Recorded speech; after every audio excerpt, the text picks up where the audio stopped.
All right. Hi, everyone. I want to thank you for coming to today's session of the Leadership Gem series. And I'm excited for today's speaker. I'm excited to have you all here. And so let's just get right into it. So Fernanda, I'm so glad to have you with us today. And we're excited to hear everything that you have to share. So we'll just get right into the first question. And the first one is just brag about yourself for a minute, or if you need a little more time than that, that's okay.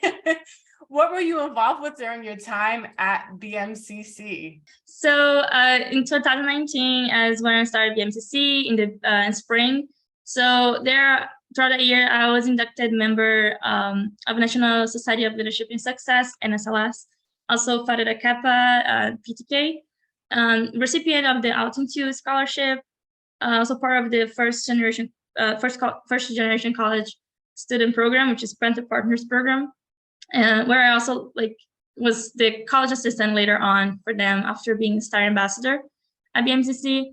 I joined the BLA program, BMCC Learning Academy, degree under 3. I was a mentee in the Impact program, and I joined the coach program, which is coaching officers to acquire critical club habits, and plus for volunteering, student partners, lending universal support is a long name. And I also joined the women's soccer team and was also joining the hackathon in 2019, just a fun fact because it's coding. And later on in 2020, I was part of the photo club as a vice president, and then later as a president of the photo club, also a member of the talent club, and then Achievers program, and as part of the committee of the Achievers program. In the end, I was doing a new thing at BMCC, which was pioneering for the first BMCC art contest in fall 2020, which was very fun to give prizes to artists around the school.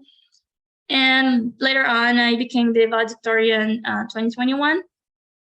And outside of BMCC, I was also doing some volunteering, helping with different things through New York Cares, and doing some research with professors, going to conferences.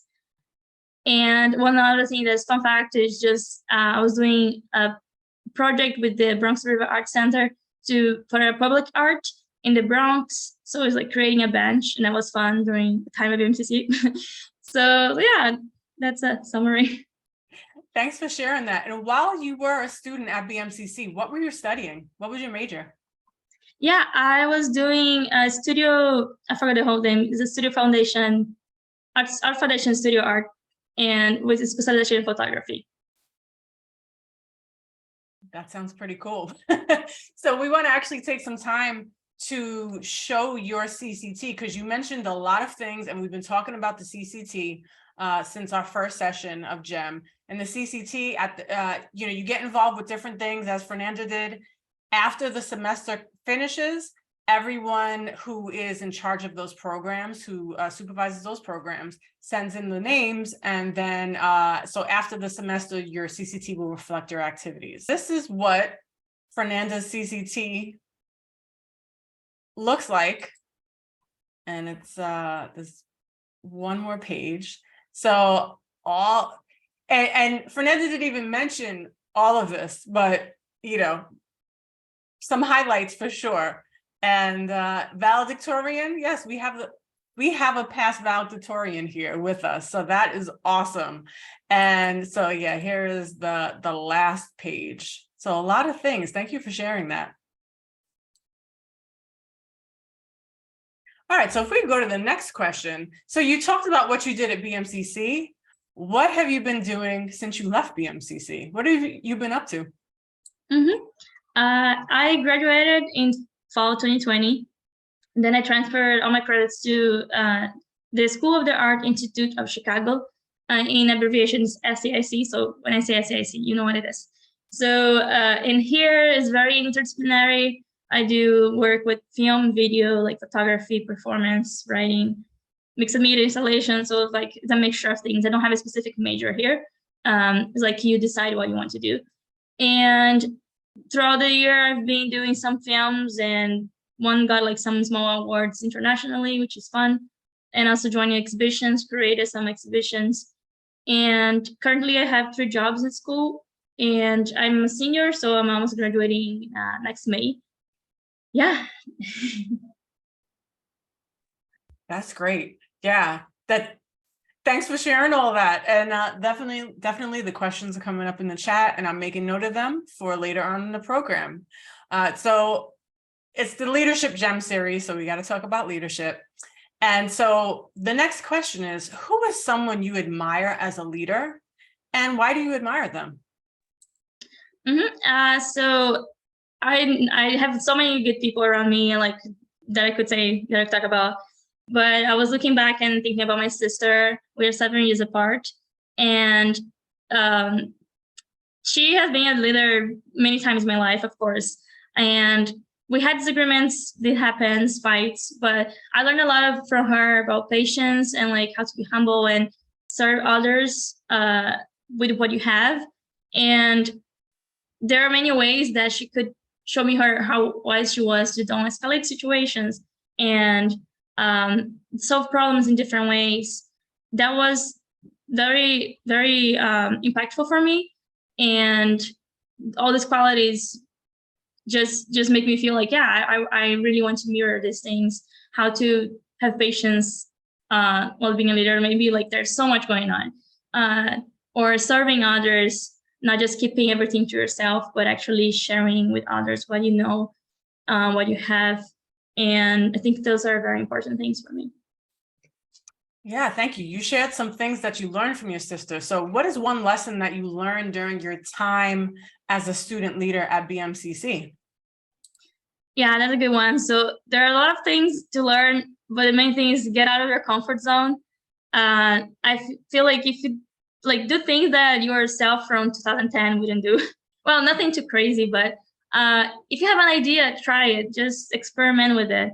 I'm like an introvert, and my English was not that good when I was at BMCC arriving there. So it was hard, but I was still able to push myself and be more hands-on throughout the school. And the first thing that comes to my mind is the first BMCC art contest, as I mentioned before, because that moment I knew that I wanted to do that. I just didn't know how. I had no idea how to start something like that because it's from scratch. So I wrote like a huge proposal, and I was like, well, I have a proposal now. What can I do with this? And then I asked my supervisor at that time, Rahana, to like, how can I get to Margaret Craig, the VP? Because I want to make this real. And then I didn't know how things would play out, but actually worked out. And it probably, I wouldn't think that would happen before. It's just getting out of your comfort zone and trying different things. And I like many times I try to think as a tree. So a tree has a hard times like to grow the branches or grow the roots, and in the soil, like so many things, so many obstacles in the soil that I need to pass through. And it can be painful, it can be uncomfortable, and the branches can break, but there is like growth and change through the pain. So that was like, it's just a mindset that I try to have, that the leaves also are falling and growing and renewing, and there's change of color, so many things happening. I'm not saying that you should suffer in purpose, of course.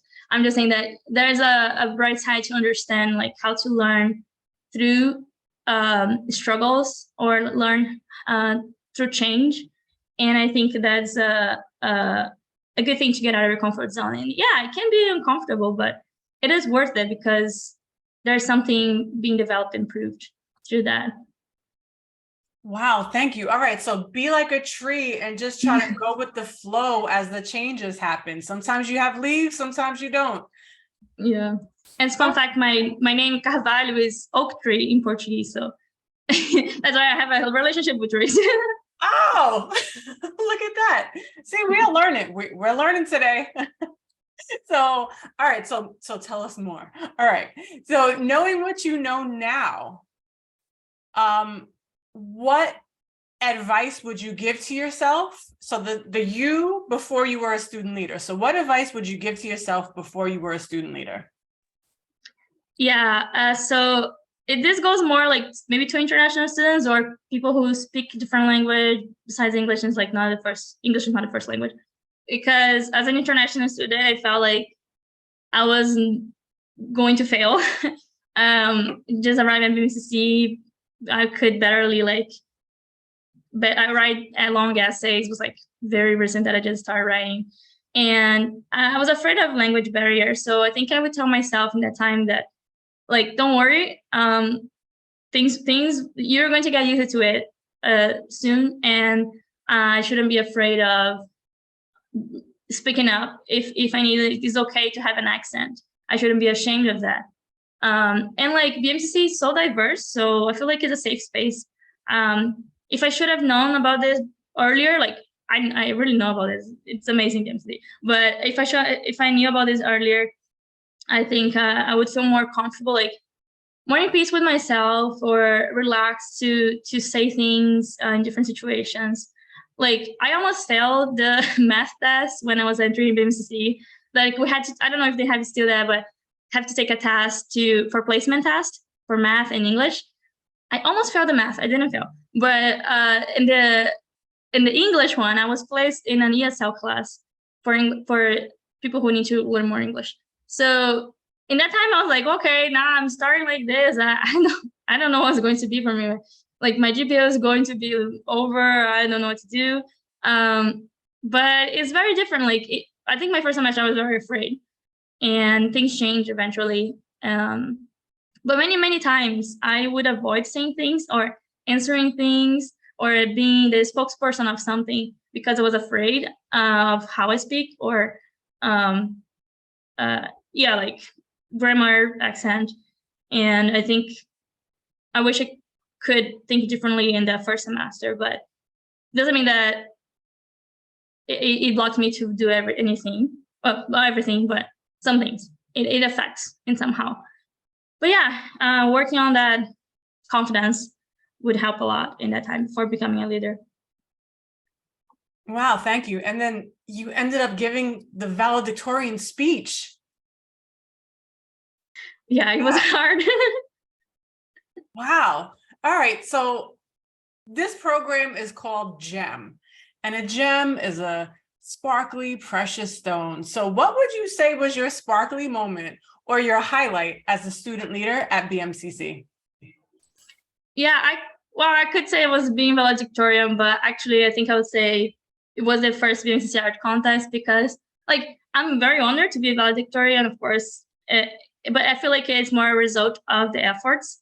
And the first BMCC art contest was actually seeing a tree growing, like planting and seeing it grow in front of your eyes, because there was a creation, a reception, organizing things, leading with different departments and professors, figuring out so many things and putting it together. And in the end, we had like 100 or something participants. We had winners, and it went like people could see in different countries vote on the winners. So it was like very fun to give this opportunity to the students. Also to give monetary prizes to them, because it was during the pandemic, like fall 2020. So many people were hopeless. Many people were struggling with jobs and things like that. So helping them in that way also sparked some hope and also appreciation for the art community at the CIC that I felt like it was a little bit left out sometimes, and I was trying to bring it back to life. Yeah, thanks for telling us about that. So we're going to keep going with this gem theme. So when you pick up a gem, sometimes you can see your reflection in it. So please tell us about a situation that made you reflect on your actions as a leader and caused you to become more self-aware. It can sound a little bit cliche, but like during the pandemic, I feel like many people might experience that. And if you didn't, I would encourage you to stop and just think about yourself. And like, I feel like during the pandemic, it was a great time to become more self-aware, work on emotional intelligence, and just have time to understand more interpersonal relationships and how you navigate in spaces. Because sometimes we're just like busy and doing things and not stopping to realize what is around us. What are people doing, or people thinking? And sometimes if you don't know how to do with yourself, you're not going to know how to do with other people. So I think it's very important to give yourself a break and try to think like, do you have a cause? Do you stand for something? What do you stand for? And what is your purpose as a leader? What do you envision? And not only as a leader, but like as a human being in an environment, I think it's very important to be aware of things that are happening around you. And also like, it helped me a lot to understand that it's okay to be afraid. It's okay to be down sometimes. It's okay to fail. And you don't need to be perfect to be good. There's a lot of learning through failure. And I think the pandemic was a very good time to understand like, you're not in control of those things, but you can still go through this in different ways, like be creative, be resourceful. And that was a good time to understand more of who I am, different aspects of my personality in different spaces, or if I have bias over things, if how I think about things.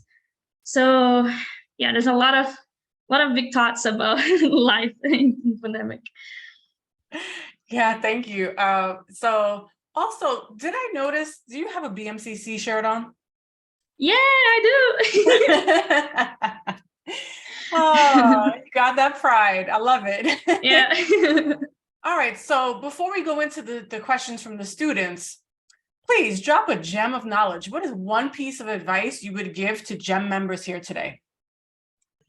Yeah, so I think I already said many things about like internal or personal changes, but maybe like now something that's more out. I think I would advise two things. Take advantage of honors courses and honors contracts at a BMCC, and also building a very good connection with professors. So like for honor courses, if you don't know, it's when you take a class that has more advanced work on top of what is the standard, and it's very, very beneficial. And the honors contracts, when you and the professor figure out a way for you to have a special project besides what is the standard class. And I took two of each, 2 honor contracts and 2 honor classes. And it's like, it's so beneficial. Like that was a time that I had to write long research papers or whatever you're writing, doing projects. And that helped me a lot because it prepared me for what I'm now, or for anything that I'm looking for after BMCC. And it pushed me to be more critical on what I'm doing, and like more conceptual of my projects and things like that. Also, creating the relationship with the professor. Like I had many opportunities to publish articles with some professors, go to conferences. Like I almost went to Mexico, to Cancun. I didn't because of the pandemic, but we were going to a conference there. And like these opportunities wouldn't show up like my door, you know? And it doesn't mean that you go to the professor with the interest, like, I just want to take things from you. It's not like that. It's to be genuine, and they have so much to offer. Like they are giving you education, they are teaching you about things. So they have a lot of stuff to share. And I always try to be very like approachable to my professors. Hey, like right in the beginning of the semester, chat with them, or like keep going to office hours, or if I have a struggle in assignments, I would ask them for help. Like it doesn't mean that you need to do everything by yourself. And like weakness doesn't mean that asking for help doesn't mean that it's weakness. You can just ask, and they will be happy to help. And I think that's helped a lot for a good, like healthy time at school. Not thinking that the professors are enemy. So I think those are big things: honor classes, honor contracts, and connection with professors. I really encourage that for you all as like a big advice. Yeah, thanks for sharing that. So you mentioned a lot of things that you were involved with, and a lot of ways that you you helped yourself to be successful at BMCC. So one of the questions that came up a few times in the chat was about your time management. So, what was your time management like you know, in order to maintain your GPA, to get the scholarships, to be involved in so many things. How did you manage all of that time-wise? That's a good question. Sometimes I would ask myself the same thing. I'm just kidding. But it's mainly, well, I had a calendar that helped me a lot. It like, sometimes we don't believe in calendars, but online, it's very helpful. I have a Google calendar. I put everything there. So in the beginning of the semester, I would look at all the syllabi, and I would put all the deadlines in my calendar. So I would know ahead that in 3 weeks I have that project due. So I would be able to like, or plan ahead, like I need to do this now. So I would do a little bit of this, even though it's due like next month. Or if I have a big project in the end of this semester, I would be thinking, okay, I have no idea what I'm going to do for that, and I need to write 10 pages. So I would start thinking about like, oh, that could be a possible topic. That could be some bullet points here or there. And like little by little, so I'm not like overwhelmed with a bunch of things at the same time to do, like the week before. And yeah, and also like taking breaks, I think is important. Like stretching and going for a walk. Your brain's not a machine. So if you keep forcing, you're not going to get enough out of it. It will be like not that good, also for your health. So it's kind of trying to balance that. It doesn't mean that I did perfect. Sometimes I would like feel like, oh, my hair is falling so much, I'm so stressed. But other times I'm like, yeah, I should stop a little bit, you know? Like trying to understand more yourself and understand what your body needs and respect that. Yeah, if that answers your question. Yeah, so this actually, how you were answering that question towards the end goes to the next question. We talked about time management, but also one of the questions was about, you know, did you feel any pressure? And if so, how did you manage the pressure of the academics and the being involved in all that?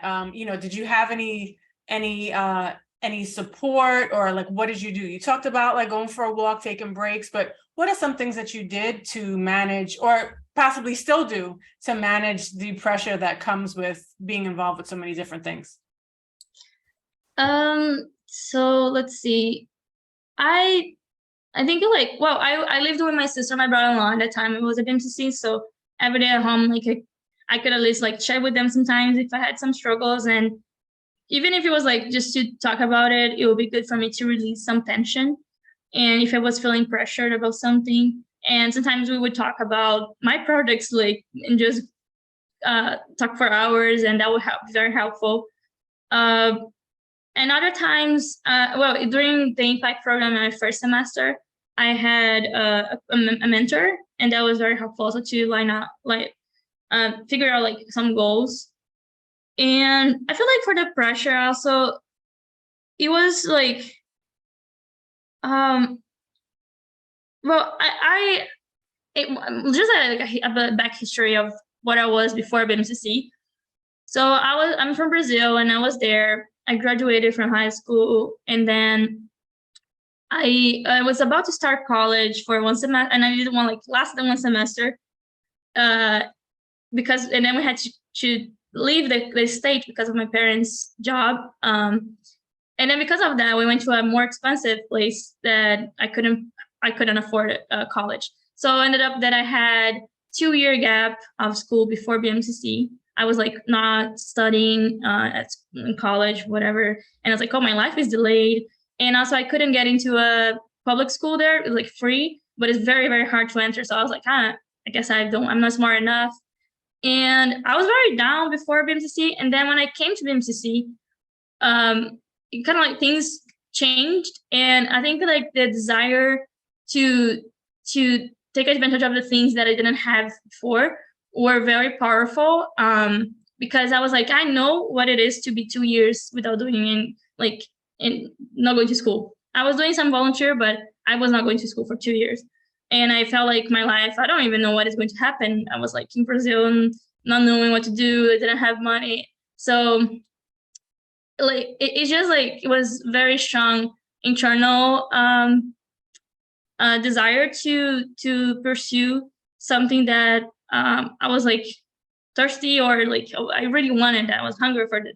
And I was seeing so many opportunities around. I was like, I want to try everything.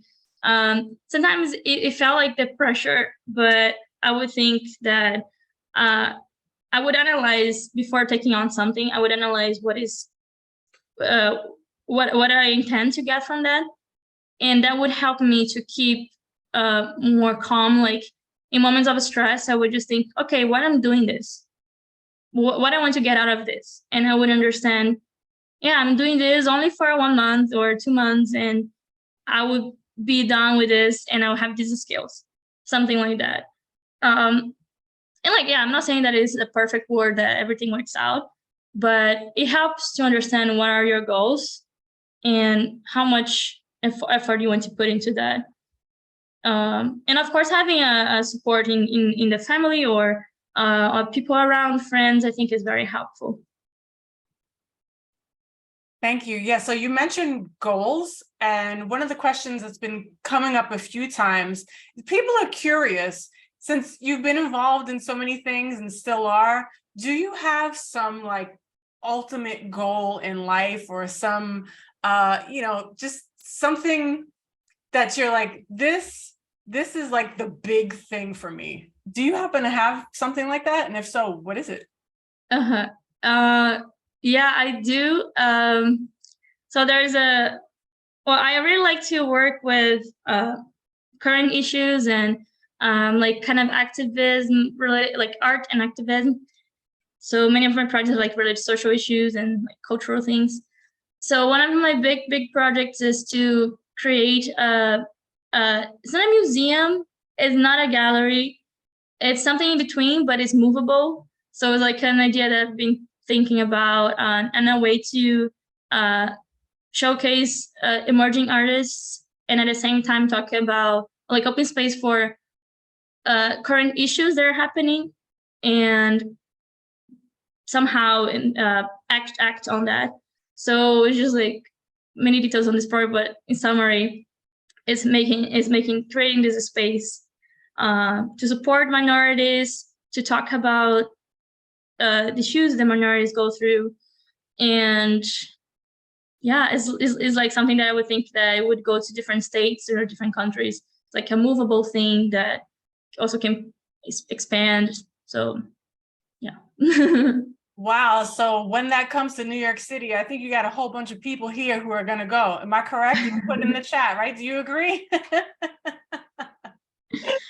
Yes. Yes. So also, you mentioned your time in Brazil, and something that a few people were curious about was, do you feel like you would have the same art opportunities in Brazil as you do here, or do you feel like in Brazil there are other majors that are more valued, such as science or math? What do you think about that? Yeah, it's totally different. I wouldn't have the same opportunity. The schools and the like work industry is very different. So the school for art there, like they have amazing artists. It doesn't mean that Brazil doesn't have good artists. They do, but sometimes it's very hard. Either it's very hard to get in, or two, it's the school doesn't receive enough help from the government, or if you go to a private school, you need to pay a lot of money, and it's kind of like left out because they think the art doesn't take us very far, like science, which is like a whole other conversation. but yeah, like my sister, for example, she's is in the area of science field, and she received more opportunities while in Brazil to advance her career. And for me, I always felt like, well, my family would ask, what you're going to do with art? And yeah, I did feel like arts there in Brazil wouldn't take me very far, and I would have to find something else. I was almost like changing my dream in life. Also for the jobs, it's very hard to find something that is going to be enough for you to live. And yeah, it's just a weird industry because they don't receive that much support. All right, thank you for sharing that. So you had also talked about your time during the pandemic, and so there was a question about that. as far as being a leader during the pandemic. So having to work with others while also working on yourself. And so, we had a question earlier about self-awareness. So the question was it hard becoming self-aware during the pandemic, being a leader and also working with others? And like, how did you balance all of that? So it was hard. Like everything was changing and everything was new for everyone. I think what I was trying to, as a leader in that time, what I was trying to think was how I can still create a community in such a way that is just virtual. We had the photo club, for example. I was thinking, what do they need right now? Maybe what I want to do is not exactly what they need right now. So I had to look through other lenses of what is their situation. Because we had so many different situations during the pandemic. And that helped me to understand more how to put myself in people's shoes, like not exactly, but how to think as a different person, I guess. And through the team, like helping, guiding the photo club at a time and other groups that I was helping lead, was being more like honest and like aware that everyone was in the same boat, and it doesn't mean that one is better than the other or one has more voice than the other. And we were figuring out things together, like listening a lot. That was a time to listen and digest instead of having very fast-paced answers or like, yeah, I know everything. Like, no, we don't know. We're still figuring it out. And I think like having a team to help lead at that time, and any time, of course, it's always good to have people around that you can count on, even through the distance during the pandemic. And like, I'm a person who actually don't like as much to work in groups. I'm more like introvert, or like do things by myself. Like, I guess artists sometimes they are like this, but do more collaboration, like collaborative work is very important, and I saw more value on that during the pandemic. And since then, I see the value on that, counting on people and trying to understand what they need and how I can help with that. Yeah, thank you for that. So we're almost done with the questions. So there's a question about your plate, not what you're eating, but the plate that you had when you were at BMCC. And was there ever anything that you started to do or you thought about doing and then you decided not to do it because your plate was already full enough for you? Anything you thought about or anything that maybe you did get involved with and then you decided to pull back from it? Oh, that's a hard question. I don't know if at BMCC, I don't remember exactly if I had a situation like that. For sure, there are some moments that I would look at my calendar and I had things overlapping and I had to decide what is my priority, and decide based on that, like so many events happening. But I do think that right now, where I am here, like SAIC, I do have more of these thoughts of maybe I shouldn't take this. I did a lot of MCC already. I should slow down. Just kidding. It's not in a bad way, but it's more like trying to understand what I really actually want to take out of the opportunities that are given here, my focus in career, preparing for the future. So I think more about this right now, trying to understand maybe it's too much or maybe not, and balancing things out. But I don't remember BMCC if there was something like that. Got it. Thank you. And the last question is somewhat along the same lines, but it's about social life.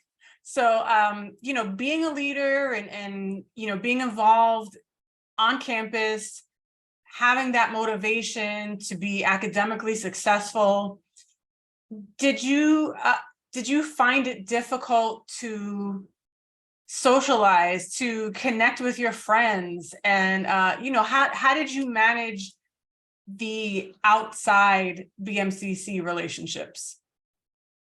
That's a very good question. It's hard. It's hard in the sense that it's hard for me to feel that I belong to something. And like, it doesn't mean that I wasn't happy. I'm very happy. I have friends from BMCC. I keep contact with them. I keep following the professors. So like so many things, but I'm not going to be like, oh yeah, everything's perfect. So it was hard because, especially because of the cultural differences. Getting into BMCC was my first time in the US, and I was like, okay, getting used to it. It's a different culture. It's a different language. That was like a barrier to interact with people in meaningful ways. Like, I did interact with people, but in meaningful ways, in the point of becoming friends and hanging out together all the time. It was hard because sometimes I wouldn't like say things that wouldn't match, or like I wouldn't understand jokes, and I'll feel like, well, I don't know about that. And I still struggle with the thing about feeling of belonging, especially here at SAIC. The school is mainly, I forgot, there's a abbreviation for that. It's like mainly white people. Like when the school is priority. Anyway, yeah, I think you understand. In the race spectrum of the school, it's mostly white. There's not much diversity. Like at BMCC, I felt like I had a nice community, and here's harder. Yes, thanks. Someone put in the comments. So it's hard to feel like I belong to something, but I don't think that was something that started when I was in college. I think it was even before me in my life, because I moved to different places when I was younger, and there's the idea of detaching myself to different places and adapting to others all the time. Has a good side that I can adapt easily and I learn about different cultures. But the bad side is feeling that I belong and I have long-term friends. So it was hard to manage my social life, because at the same time I had a small group of friends that I could hang out with, and some of them were in Brazil. So trying to keep that contact was hard because everyone's busy, the times are different. So it's like, what sometimes I would try to do, and I still try to do, is find reasons to hang out, create some different activities, and try to initiate it. It was very hard for me, but I've been trying more, and it's something that I'm still learning. Like, I'm not a pro in that social life, in the sense of feeling that I'm fully comfortable. I am fine, but there is still more to work on. Like, how do I get inserted into this? Yeah, thanks for keeping it real with us. You know, you said like not everything's perfect. So thank you for doing that, and being mindful of the time. That was our last question. And also, if students wanted to get in contact with you, would you be able to provide some information? You could put it in the chat and I could share it in the email for the GEM members. But I do want to thank you for all that you shared. I want to thank everyone who attended today for your questions, for your enthusiasm, for your support for Fernanda. There's a lot of support in the chat, and yeah, a lot of like some students that I'm so impressed, and definitely some questions that are specific about specific programs, specific classes. So they do have some questions for you. So you know, thank you for agreeing. I see you put your email in the chat, so I will share that in the email. But that's all we got for today, and that was a lot of great stuff, a lot of gems. And so, Fernanda, thank you so much for being here. Again, GEM members, thank you for being here as well. And I hope everybody enjoys the rest of the day. And I hope to catch you at the next session. Bye, everyone. Thank you, Christina. Bye, everyone.